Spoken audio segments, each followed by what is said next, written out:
لله وحده والصلاة والسلام على من لا نبي بعده. أما بعد، قال النبي صلى الله عليه وسلم: خيركم من تعلم القرآن وعلمه، أو كما قال عليه الصلاة والسلام. جناب صدر محترم حضرت مولانا نذیر احمد ندوی صاحب اور آج کے مہمان خصوصی قائد ملت فقیہ العصر حضرت مولانا انیس الرحمن صاحب قاسمی، نائب صدر آل انڈیا ملی کونسل، اور اسٹیج پر بیٹھے ہوئے تمام علماء ائمہ کرام، عزیزان مطلقہ اور معزز حاضرین، وقت ہو چکا ہے. جس طرح سے آپ نے ان بچوں کو سنا ہے، اسے ایک طالب علم کی حیثیت سے چند باتیں حکم ہوا ہے مولانا شمیم اختر ندوی صاحب کی طرف سے. میں اس لائق نہیں ہوں کہ ہم کو خود سننے کے لیے ہے مولانا انیس الرحمن صاحب کو یہاں تک بلائے، لیکن حکم ہے تو چند باتیں گوشے گزار کر دوں. اللہ رب العزت کی جو کتاب ہے جسے ہم عرب قرآن مجید کے نام سے جانتے ہیں، اور ابھی ان 6 بچوں نے قرآن کریم کو الحمد سے لے کر والناس تک اپنے سینے میں محفوظ کر لیا ہے. یقیناً یہ بچے قابل مبارکباد ہیں، ان کے اساتذہ قابل مبارکباد ہیں، یہاں کے ذمہ داران مبارکباد ہیں، ان کے والدین مبارکباد ہیں، اور ان مدرسے کے معاونین بھی مبارکباد ہیں.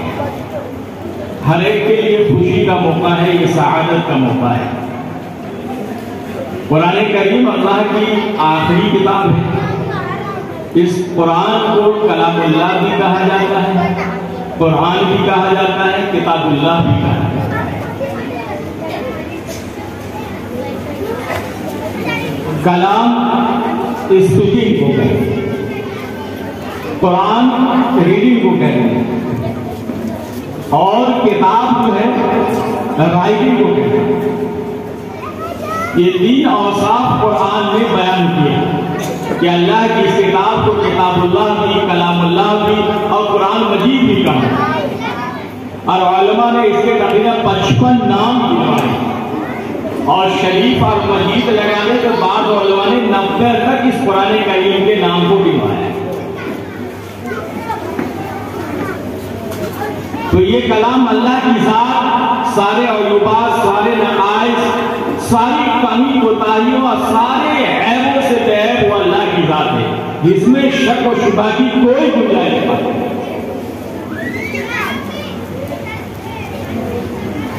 اور یہ کلام وہ ہے جو اللہ کی ذات سے نکلا ہوا ہے. اور قرآن یہ جناب محمد رسول اللہ صلی اللہ علیہ وسلم کے قلب اطہر پہ نازل کیا گیا. تو چونکہ آپ امام الانبیاء ہیں، سارے نبیوں کے امام اور سردار ہیں، تو نبی چونکہ معصوم ہوتا ہے، تو نبی کے اس قرآن کے اوپر کوئی شک و شبہ کی گنجائش باقی نہیں رہ جاتی. جب قرآن کریم کا نزول ہوتا تو جناب محمد رسول اللہ صلی اللہ علیہ وسلم اپنے صحابہ سے اس کو لکھوا لیا، تحریر کروا لیا. تو اس کتاب پہ چونکہ لکھنے والے صحابی تھے، زید بن حارثہ دیگر صحابی رسول ہیں، جن کو بلوا کر آپ کی دعوت کیا کرواتے. اس لیے قرآن کریم سورہ فاتحہ کے بعد سورہ بقرہ کی جو ابتدائی آیت ہے، الف لام میم ذالک الکتاب لا ریب فیہ، اللہ رب العزت نے ذالک الکتاب کا استعمال فرمایا، ذالک کلام اللہ کا استعمال نہیں فرمایا، ذالک القرآن کا استعمال نہیں فرمایا.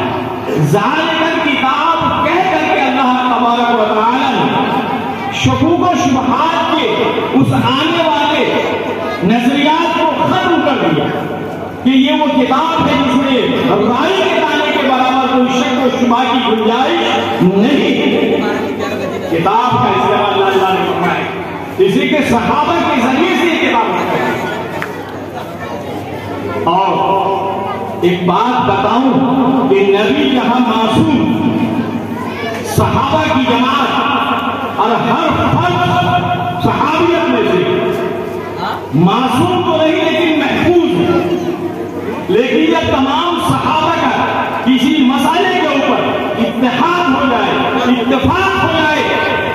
یہ اہل علم کی مجلس ہے وہ جماعت معصوم میں داخل ہو جاتی ہے. وہ صحابہ بھی معصوم، جہاں نبی معصوم ہے وہ صحابہ بھی معصوم.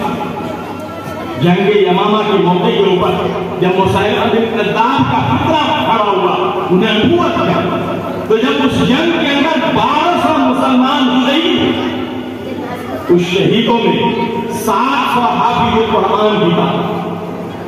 یہ بڑے حفاظ جماعت ایک انقلاب پیدا ہو گئے. صحابہ میں خلفائے راشدین موجود، ایک بے چینی پیدا ہو گئی کہ اتنی بڑی تعداد جو حضور اکرم صلی اللہ علیہ وسلم نے 10 سالہ زندگی کے اندر تقریباً 27 غزوات کیے ہیں، لیکن ہر 4 مہینے پہ جنگ کا اوسط نکلتا ہے، لیکن کبھی بھی اتنے صحابہ شریک نہیں ہوئے. مسلمان اور کفار مل کے بھی اتنی بڑی تعداد کو نہیں پہنچ سکے، لیکن اس ایک جنگ کے اندر 1200 مسلمانوں کا قتل عام ہوا، اس میں صرف 700 حافظ قرآن. بے چینی پیدا ہوئی. یہ قرآن کی حفاظت کا ذریعہ ہے. تحفظ کیسے؟ حالانکہ قرآن کریم کی ضمانت اور اس کے تحفظ کا انتظام اللہ نے خود لیا ہے. اِنَّا نَحْنُ نَزَّلْنَا الذِّكْرَ وَإِنَّا لَهُ لَحَافِظُونَ. کہ اس قرآن کو ہم نے نازل کیا ہے، اس قرآن کی حفاظت ہم کرنے. اللہ ایک چھوٹے سے معصوم بچوں سے اس کی حفاظت کروانے. آج پوری دنیا کے اندر امریکہ کی تحقیق کے مطابق 3 سال پہلے کی رپورٹ یہ ہے کہ پوری دنیا کے اندر 250 کروڑ حافظ قرآن موجود. آپ کتنے قرآن کو جلائیں گے؟ آپ کتنے مدارس کو بند کریں گے؟ آپ کتنے مکاتب کے نظام کو بند کریں گے؟ اللہ رب العزت نے قریے کے اندر، شہر کے اندر، گھر کے اندر حافظوں کا ایسا انجام کیا ہے کہ پوری دنیا کی طاقت اسے کوئی ختم نہیں کر سکتی، مٹا نہیں سکتی. یہ پوری تعداد موجود ہے. صحابہ نے یہ اعلان کیا کہ جن کے پاس قرآن لکھے ہوئے موجود ہیں، اب ظاہر سی بات ہے اس طرح کا نظام چھپائی کا تو تھا نہیں، کاغذ کا اس طرح نظام تھا نہیں. پتھروں پہ لکھتے تھے، کپڑوں پہ لکھتے تھے، چمڑوں پہ لکھا جاتا تھا، پتوں پہ لکھا جاتا تھا. یہ اعلان ہوا کہ جس کے پاس قرآن مجید لکھا ہوا موجود ہے وہ سب لے کے جمع ہوئے. سارے کے سارے صحابہ کا مجمع ہے، سب قرآن کو لے کر کے موجود ہیں. لیکن شرط ہے اس قرآن کو قبول کرنے کے لیے جن کے پاس جو قرآن کی تحریر موجود ہے، جو سورت لکھی ہوئی ہے، جو آیتیں لکھی ہوئی ہے، وہ آیت کے وہ حافظ بھی، جو تحریر ہے وہ تحریر انہیں زبانی یاد بھی، اور ساتھ ہی ساتھ میں اس کے ساتھ ایک گواہ بھی موجود ہو کہ واقعہ حضور اکرم صلی اللہ علیہ وسلم کے اوپر یہ قرآن نازل ہوا اور حضور نے اس کو تحریر کروایا. اس کے اوپر ایک گواہ بھی. الحمد سے لے کے والناس تک ساری کی ساری تحریرات آ گئی، آیتوں کی شکل میں، سورتوں کی شکل میں. اب آخر میں حضرت خزیمہ تشریف لاتے ہیں، ایک تحریر لے کر پتھر کے اوپر لکھا ہوا ہے قرآن شریف. حضرت خزیمہ جب پیش کیا تو انہوں نے یاد بھی قرآن شریف لکھا ہوا ہے کہ یاد تھی، لیکن ان کے پاس کوئی گواہ نہیں تھا، کوئی گواہ. سارے صحابہ بیٹھے ہوئے. حضرت زید بن ثابت رضی اللہ تعالیٰ نے فرمایا کہ اے خزیمہ، آپ کا یہ قرآن شریف میں لکھا ہوا یہ آیتیں سورتیں جو ہے یہ ٹھیک ہے، لیکن آپ گواہی پیش کیجیے، گواہ کو پیش کیجیے. حضرت خزیمہ نے فرمایا کہ میرے پاس کوئی گواہ نہیں. اور حضرت خزیمہ کے پاس 2 آیتیں تھیں،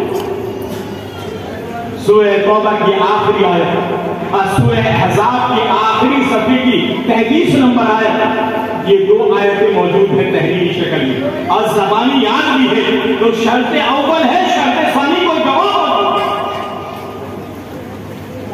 اب پریشانی ہے کہ قرآن شریف کی یہ 2 آیتیں قرآن کا حصہ نہیں بن سکی. حضرت خزیمہ رضی اللہ تعالیٰ نے کہا کہ میں اب جھوٹ تو بول نہیں سکتا، شہادت زور سے حضور صلی اللہ علیہ وسلم نے منع فرمایا ہے. اپنی آخرت کو کون برباد کرے؟ اللہ کی ناراضگی کو کون مانے؟ حضرت خزیمہ انکار کر کے کوئی بات نہیں.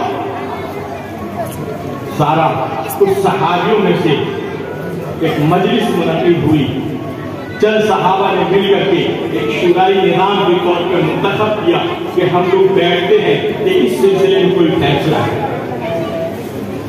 صدیق اکبر رضی اللہ عنہ بھی ہے، حضرت عمر فاروق بھی ہے، حضرت عثمان غنی بھی ہے، حضرت علی بھی ہے، دیگر جلیل القدر صحابہ ہیں۔ ایک جگہ بیٹھتے ہیں اور بیٹھنے کے بعد بولتے کہ آؤ حضرت خزیمہ کے بارے میں ذرا مشورہ کرتے ہیں، کیا کوئی نہ کوئی خوبی آئے جن پہ اعتماد کیا جا سکتا ہے۔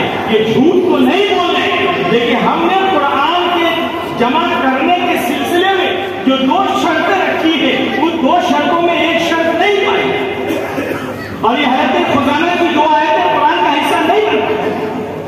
اب صحابہ آپس میں بیٹھے کہتے چلو حضرت خزیمہ کی کوئی خوبی تو دیکھتے ہیں، جیسے کچھ دوست احباب ہوتے ہیں اور کبھی ایک دوست غیر حاضر ہوتا ہے تو اس کی ذاتی زندگی کے اوپر تبصرہ کرتے ہیں، کوئی کسی کی خوبیوں کا تذکرہ کرتا ہے، کوئی کمی کا تذکرہ کرتا ہے، تو حضرت خزیمہ کے بارے میں شروع کہ ہم تذکرہ کرتے ہیں۔ ایک صحابی نے کہا حضرت خزیمہ بہترین لکھنے والے تھے شادی کے قرآن، حسین تحریر اور حضرت خزیمہ کو حضور اکرم صلی اللہ علیہ وسلم نے جو شہادت بشارت دی ہے کہ حضرت خزیمہ کی تنہا گواہی امت کے مقابلے میں 2 شمار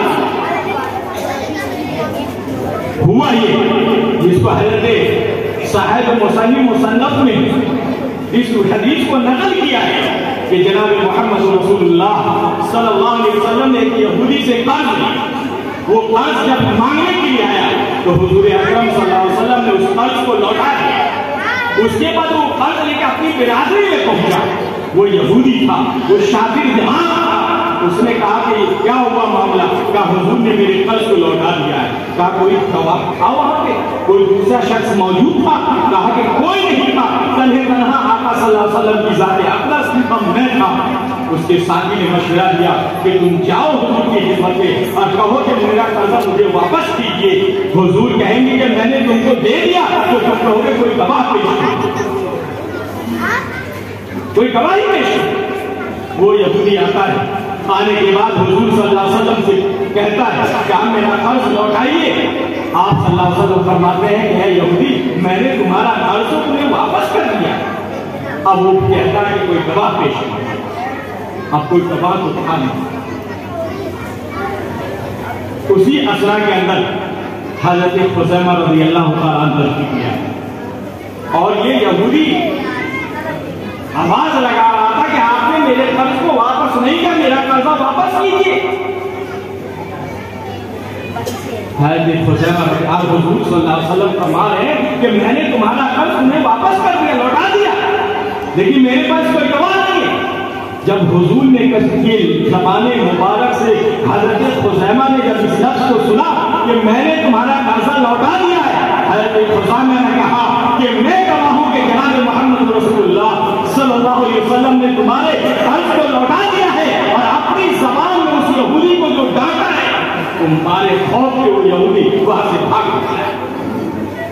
اب یہودی کو بھاگ گیا، حضرت خزیمہ موجود ہیں، آقا صلی اللہ علیہ وسلم فرماتا ہے کہ اے خزیمہ بتاؤ کہ تم نے جو یہ گواہی دی ہے، جب میں نے اس کا قرض واپس کیا تھا اس وقت تم نے موجود نہیں تھے، آخر تم نے یہ گواہی کیسے دی؟ یہ تو جھوٹی گواہی ہے، یہ غلط گواہی ہے، اللہ کی گرفت ہے، اللہ کا عذاب ہے، اللہ ناراض ہوں گے۔ حضرت خزیمہ نے کہا کہ یا رسول اللہ اگر مجھے اجازت ہو تو میں کچھ سوال کروں۔ آقا صلی اللہ علیہ وسلم نے کہا خزیمہ بولو۔ حضرت خزیمہ نے کہا اے اللہ کے حبیب صلی اللہ علیہ وسلم جب سے میں نے آپ کا کلمہ پڑھا ہے، میں نے آپ کے ہاتھ کے اسلام کو قبول کیا ہے، آپ نے کہا کہ سیدنا جبرائیل امین عرش پر قرآن لے کر کے آتے ہیں، اس کو میں نے حضرت جبرائیل کو کبھی اپنی آنکھوں سے نہیں دیکھا، میں نے آپ کی بات کو مانا، تصدیق کیا۔ آپ نے کہا جنت حق ہے، میں نے مان لیا، جنت کو نہیں دیکھا۔ آپ نے کہا جہنم حق ہے، میں نے جہنم کو نہیں دیکھا، مان لیا۔ آپ نے جتنی بھی باتیں کہی ہے، فرشتہ حق ہے، موت حق ہے، جہنم حق ہے، جنت کی بشارتیں حق ہے، آپ نے جتنی بھی باتیں کہی ہے میں سب پہ ایمان لایا، اقرار باللسان تصدیق بالقلب کیا ہے۔ اور جب آپ اپنی زبان مبارک سے کہہ رہے ہیں کہ میں نے قرض کو لوٹا دیا ہے، تو یا رسول اللہ قیامت آ سکتی ہے، زمانہ بدل سکتا ہے، بہار زمینوں پہ آ سکتا ہے، آسمان زمینوں پہ آ سکتا ہے،